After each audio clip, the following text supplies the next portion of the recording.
Audible? Vai sair que dia, Alan?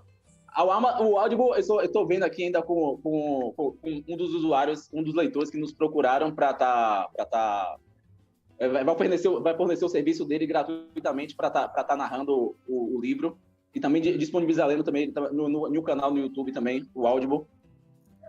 Hoje mesmo já combinei com ele, foi o... Pode falar, não. Uma coisa também que tem nessa edição, que na edição passada era meia página, agora tem umas 20 páginas, é a questão de OPSEC e as possibilidades de herança, os trade-offs que existem, né? A última vez que eu vim aqui, a gente falou do trilema, né? Do trilema de velocidade, custo e segurança. Existe um trilema também na hora que você vai fazer seu OPSEC, né? Que também é velocidade, praticidade, custo e segurança. E a gente discute, inclusive, várias estratégias de herança, de sucessão. Tudo isso é discutido, porque o pessoal muitas vezes diz, o Bitcoin é uma coisa que você não tem como botar a mão. Aquele vídeo que popularizou hoje lá do The Good Wife, né? Isso não é uma coisa muito real. E, na verdade, o Bitcoin é o único bem que você pode levar com você no caixão, se você quiser, né? Ele é tão irreal, você tem tão pouca posse dele, que ele é a única coisa que você morrendo, você pode levar com você, né? Você não tem posse, né, do Bitcoin, jamais. Né, no final das contas. Porque você acaba distribuindo para todos os Bitcoins. Você pode excluir os outros.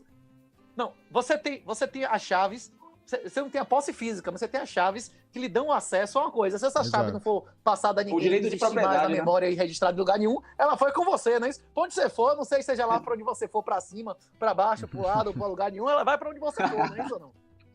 Exato. Se existir mediunidade aí, negócio de mesa girante, pode voltar, né? Se você quiser devolver aí, tiver, né? Aí vai ser um bom teste. Eu só vou acreditar no dia que os caras conseguirem uma chave privada do Além. Aí eu acredito.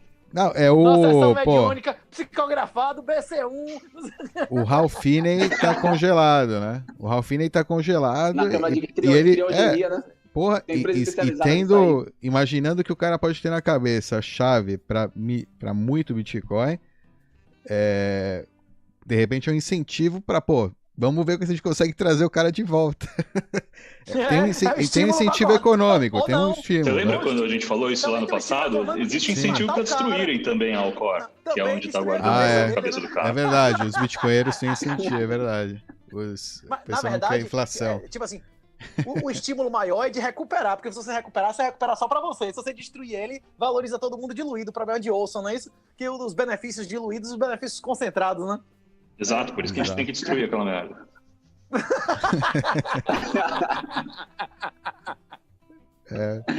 Começar a estudar criogenia. É lá no Arizona, eu sei, Felipe. Vou estudar medicina, é bem difícil, né, imagino. Conseguir trazer o cara de volta. Parece até que o Walt Disney também tá lá também naquela criogenia. Mas que ele volte mesmo pra tentar acabar com toda essa palhaçada lá na Disney, que estão indo pra porra lá, sacanagem. Rapaz, os netos dele, tudo comunista, descarado. Se o Disney voltasse, rapaz, ele é moralizável, bicho, na moral, viu? Inclusive os desenhos que eu boto pras crianças aqui, meu sobrinho, minha filha, é só Disney antes da década de 60. Depois da década de 60, não dá, velho. É tudo porcaria, né? Porra. Posso mudar um pouco no assunto? Posso voltar um pouco no assunto das fases de adoção e o que está acontecendo agora em El Salvador? Sim.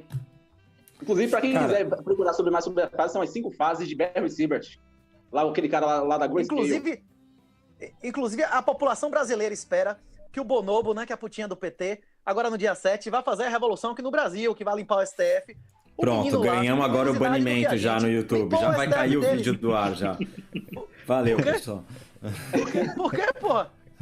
Eu chamo. A esquerda não é contra a putinha do PT? A esquerda não é contra o Bonobo? Então, vai prestigiar esse vídeo aqui ou não? A esquerda não é contra vai subir agora. Como é que chama? Vai subir, eles vão bombar. O MBL, esses caras não estão gastando dinheiro retado agora pra desmoralizar, chamar Bolsonaro de covarde, dizendo o que ele realmente é, né? O maior covarde, traidor dos 500 anos. Mas, inclusive, Reicha defende pra caralho o vagabundo. Mas voltando, cara, nos últimos 10 dias ele botou mais 3 petistas no TCU em tribunais. Imagina os caras achando que ele vai dar um golpe e vai limpar o Brasil dia 7. A revolução que vai ter no dia 7. Aí é El Salvador. O presidente de El Salvador tem 6 anos menos do que eu, ele limpou o STF de lá. Ele fechou com os vagabundos lá, de como é o nome das gangues, e os caras foram pra votação lá no Senado. Sentou, imagine sentar Fernandinho Beiramar na frente lá de Renan Calheiros desses caras e ficar olhando pra ele se ele votar igual, não? Fechou lá, como é o nome?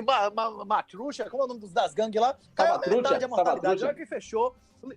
Limpou o STF, tirou os vagabundos do Supremo lá. Imagine se um menino de 30 e poucos anos consegue. Como é que um coronel, sei lá, um capitão não vai fazer? Porque tá desmoralizado, não vai fazer nada, né, bicho?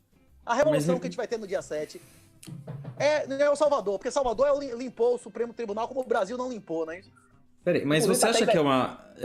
Minha pergunta é a seguinte, sobre a fase 4, antes do Michael Saylor, já tinham outras empresas que tinham, de alguma forma, comprado um pouco de BTC, certo? Adquirido bitcoins. E só a maioria delas, empresas do próprio ecossistema. Não importa. Foram empresas. Eu vou falar, é uma introdução à fase 4.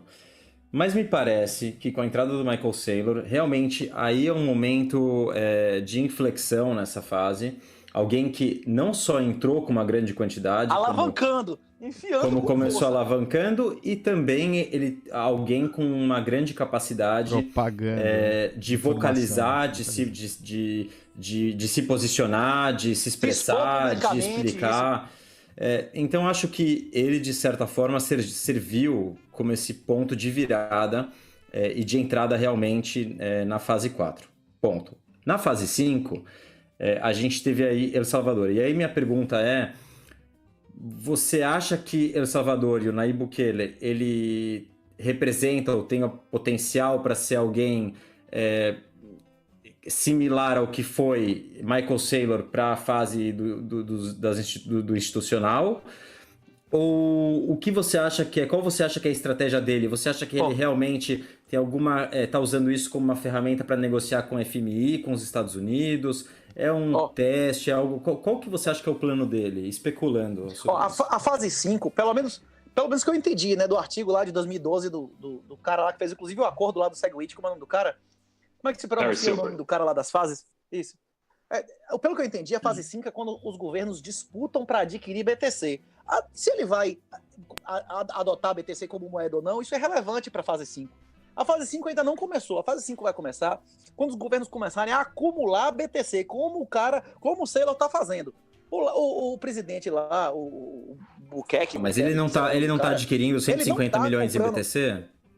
Não. Tá só com uma promessa até agora. Pode acumular até 120 milhões de tributados. Não entendeu o que eu estou dizendo? Ele não vai adquirir 150 milhões de dólares em BTC. Ele vai aceitar como tributo e o trust tem as regras que eu não cheguei a ler lá, mas que pode ter até 120 milhões de Bitcoin em caixa.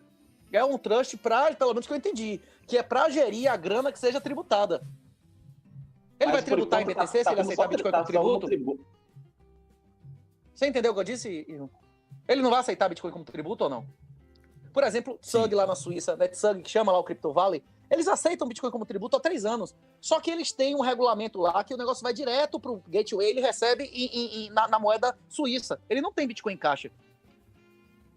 Se você fosse argumentar que o Estado receber Bitcoin como moeda fosse a fase 5 era Tsug aceitando, inclusive, que você pagasse em Bitcoin a sua residência sem pagar imposto de renda nunca mais. Eles não fazem um cálculo lá pra você pagar o lump sum e depois você nunca... Nem herança, seus filhos não tem que pagar nada.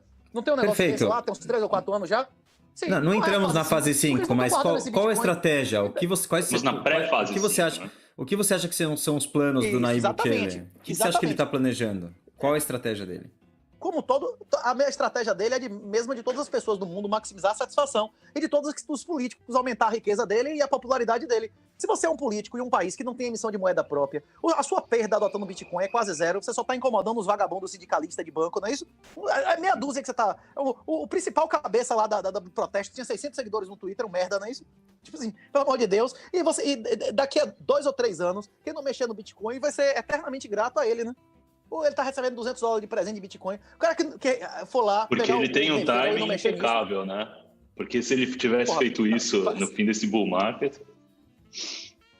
Aí ele tava fudido, exatamente. O ideal era ter feito isso no passado. Agora ele já tava... Mas tanto ele quanto o Saylor, viu, Renato? Mas tanto ele quanto o Saylor tem uma característica muito peculiar de pessoas que são bastante ambiciosas. O Saylor mesmo, Na época que o pessoal falava que as ações da Apple não iriam valer nada, ele apostou com tudo.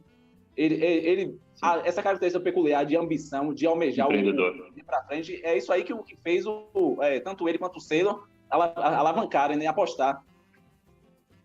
Mas eu acho que o conhecimento... O Saylor já era bilionário. E o conhecimento do Saylor é muito superior. Eu acho que talvez na ambição eles possam ser comparáveis, mas no conhecimento não, nem na capacidade.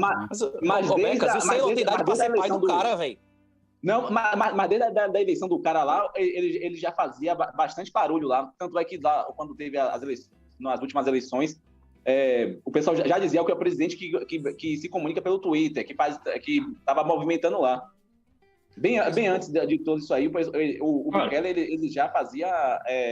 Esse cara tem 30 e poucos anos, pô. O Saylor tem idade para ser pai dele. A gente não precisa comparar. Em vários aspectos. Inteligência, o Saylor tem uns 30 pontos mais. Em patrimônio, o Saylor tem 1000 vezes mais. Mas em tudo, ele é moralmente superior, financeiramente superior, tudo, a formação dele. São caras que não tem como comparar. Mas também você não vai comparar um cara de 30 e poucos anos com um cara que tem idade para ser pai dele, né? E a questão é essa. O Bukele, ele tá usando o Bitcoin de maneira instrumental. E o Saylor não, o Saylor já era rico, ele tá arriscando a reputação dele, a posição dele, o patrimônio dele, ele tá apostando a vida dele nesse negócio. É como os pais fundadores lá. Os pais fundadores dos Estados Unidos, eles sabiam que a punição era ele morrer e a família dele perder o patrimônio, a reputação e tudo. E mesmo assim eles foram lá e meteram o nomezinho no papel. É isso que o Saylor tá fazendo, ele tá sendo homem, como os pais fundadores foram. Botando um cara que tem tudo, que não precisava arriscar nada, e mesmo assim tá colocando porque é imperativo moral fazer, né? E questão do Bukele, da mesma forma que foi uma novidade de utilizar o Twitter como ferramenta, que nenhum político lá em Salvador utilizava, ele está utilizando o Bitcoin como uma ferramenta também. E os partidos lá em Salvador, é como se fosse o PSDB e o PT aqui, se alternavam no poder desde sempre, no esquema das tesouras. Ele quebrou o negócio. Ele acabou com tudo, ele foi fazer um acordo logo. O cara foi fazer um acordo com os vagabundos mesmo, com a gangue. Como se um cara aqui fosse negociar com o Fernandinho Beiramar. Esses caras, como é que chama? Em vez de negociar com o Disseu e com esse pessoal, com o Fernando Henrique. O cara realmente quebrou o jogo. Toda a América Latina, né? O cara quebrou o jogo. Ele foi lá na fonte real de poder, no exército dos vagabundos, né?